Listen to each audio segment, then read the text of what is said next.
The Battle of Queenston Heights was the first major battle in the War of 1812 and resulted in a British victory. It took place on October 13 of 1812 near Queenston. The battle, essentially lost, the Grand River Mohawk warriors led by John Norton prevented American forces from retreating for several hours until reinforcement led by Major General Roger arrived and forced over 1,000 American soldiers to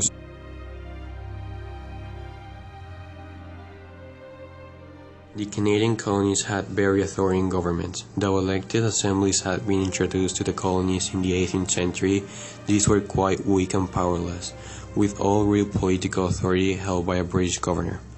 And this was fine when the colonies were filled mainly with illiterate farmers and fur traders. But by 1820s, Upper and Lower Canada were becoming larger, richer, and more diverse societies.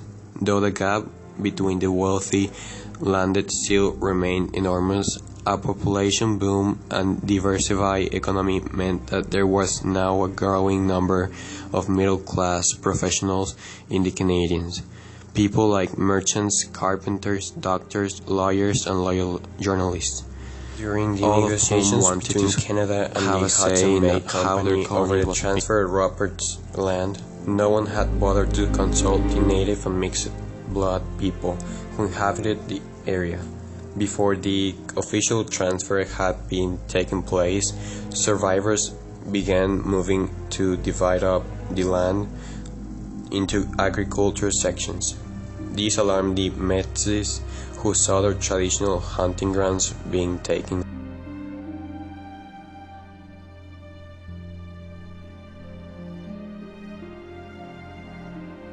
The Constitution Act in 1867 is a major part of Canada's constitution. The Act created a federal dominion and defines much of an operation of the Government of Canada, including its federal structure, the House of Commons, the Senate, the justice system, and the taxation system. The British North American Acts, including this act, were renamed in 1882 with the Patriation of Constitution. However, it is still known by its original name in United Kingdom record.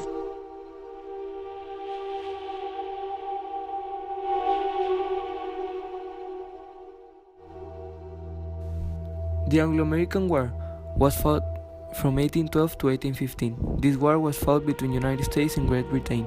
Some causes of this war were that the British were trying to restrict trade of the United States, that the British attacked some USA ships, and that the United States wanted to expand its territory. During this war, the United States suffered from attacks in the capital, which was taken and burned. In New York, Baltimore, and New Orleans, the United States won, which had a patriotism effect in the nation. The war ended in 1815 with the Treaty of Ghent. In June 1812, the young United States declared war on the greatest power in the world, Great Britain.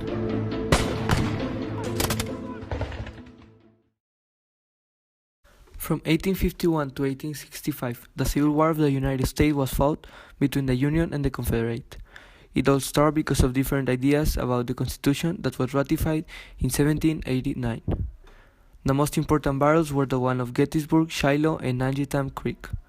At the end, the Union won when the General Lee surrendered to Ulysses Grant at the Appomattox Courthouse in Virginia.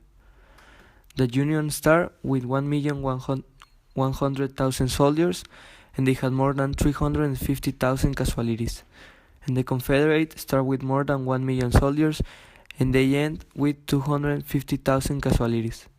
The effects of the Civil War in the United States were that slavery was abolished and the redefining of the United States as one single and strong nation.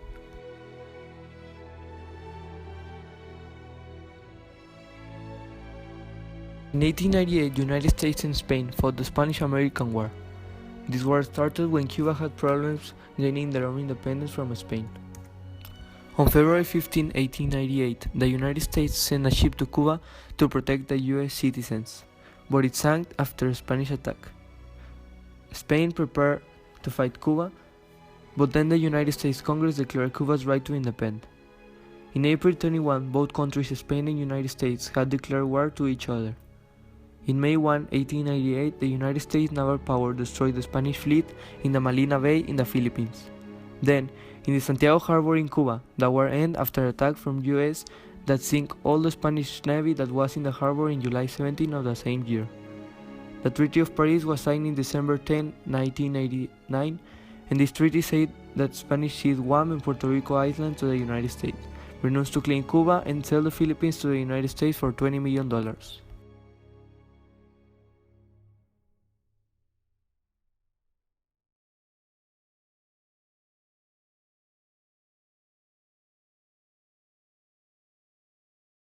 Después de la Guerra Civil comenzó lo que llamamos la reconstrucción. Este periodo de 12 años trató de solucionar todos los problemas que había causado la guerra.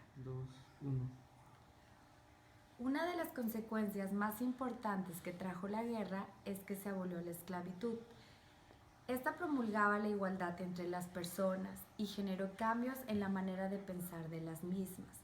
También en lo económico afectó en la manera de trabajo en las fábricas y en los sembradíos, ya que no podían contar con esclavos que trabajaran de manera gratuita.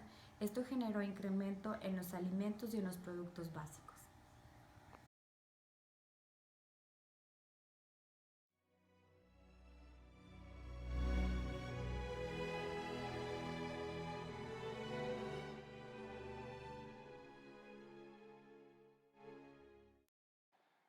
During the first 25 years of the 19th century, South America went through a lot of independences.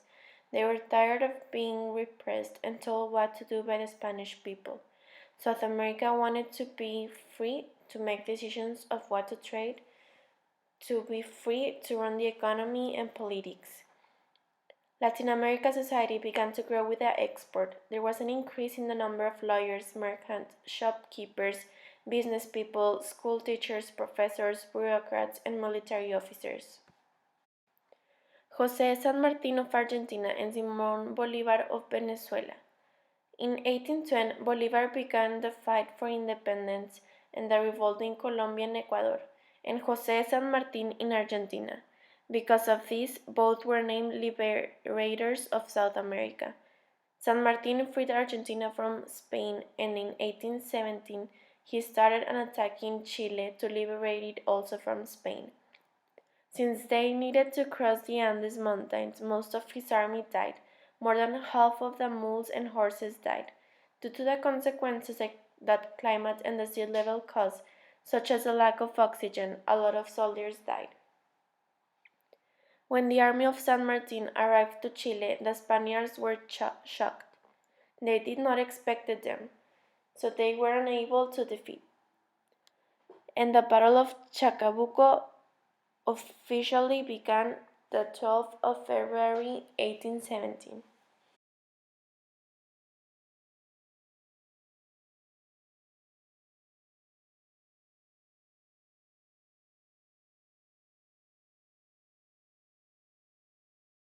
Yes, the independence of Brazil impacted widely in Portugal, especially since the raw materials were being sold at a very cheap price and it became a great market for their finished products.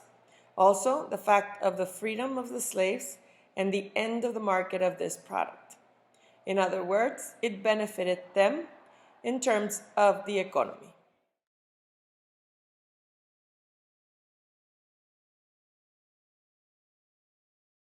The most dramatic social impact for the Latin American countries mainly affected the natives, since people did not know how to treat them. They were no longer under sole servitude, but now had very low salaries and paid very high taxes. Most of the rights given after the independence did not apply to them, as they did to the rest of the society. They were not treated as equal. America. In the year of 1822, the Prince of Brazil declared the independence of Brazil from Portugal, and by 1823, the Central American states became independent. In the last weeks of 1824, the South American countries became free of Spain. Although, by this year in December 9, San Martin asked for the help of Simón Bolívar and his forces for the liberation of Peru, Bolívar crushed the Spanish army at Ayacucho.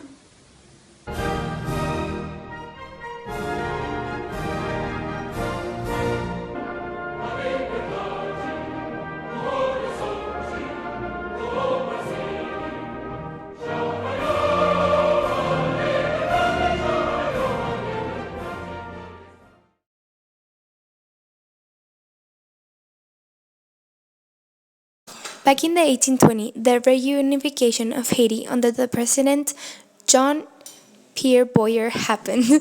Then 1 year later, one of the most important events in the history of the Caribbean islands lasted about 22 years, from 1822 to 1844. They called it the unification of Hispaniola by Haiti. This unification ended the independence in history of the Dominican Republic. The unification also caused several land expropriations and forced many military services. They prohibited in many places the Spanish language and, and then some traditional customs. Meanwhile, in 1825, France finally recognized Haiti's independence as a free nation. 8 years later, in Whitehall, a street in the city of Westminster in London, it was announced that all slaves will be free by 1840. Just a year after the announcement, many peaceful protests started happening by black people. By 1838, slavery in Great Britain was completely abolished. After Great Britain abolished slavery, it encouraged other nations like France to do the same. So the Caribbean islands that were controlled by Europe abolished slavery too. In 1847, President of Haiti, Jean-Baptiste Richet, died and was immediately looking for a replacement. So Faustin Elie Soulouque became president at the age of 65. Faustin started out really well, but no long later, he made himself absolute ruler of the Haitian state. He started killing, arresting, and he made a private militia, and he burned down anyone that opposed him. A massacre of mulattoes also happened in 1848. A year later, he became to be emperor. He brought many black people from other places to Haiti, and his reign was really violent and expensive.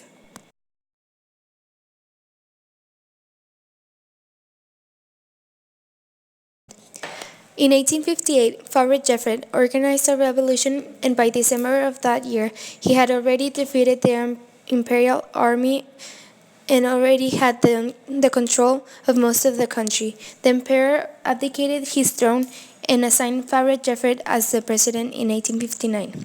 By the end of the century, in 1896, Captain General Valeriano really forced peasants into concentration camps.